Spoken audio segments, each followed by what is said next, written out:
A whole civilization will die tonight. That's the claim. In a recent post, Donald Trump warned of imminent large scale destruction and he has linked it to the regime change in Iran. So, is this credible?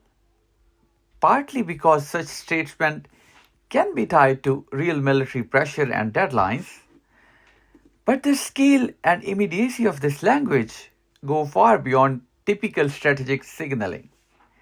According to reporting from Reuters, language involving large scale destruction raises serious escalation risk. It can reduce diplomatic space and increase the chance of miscalculation in such situations. So the real question isn't just whether this threat is credible, rather, it's whether this kind of language makes conflicts more likely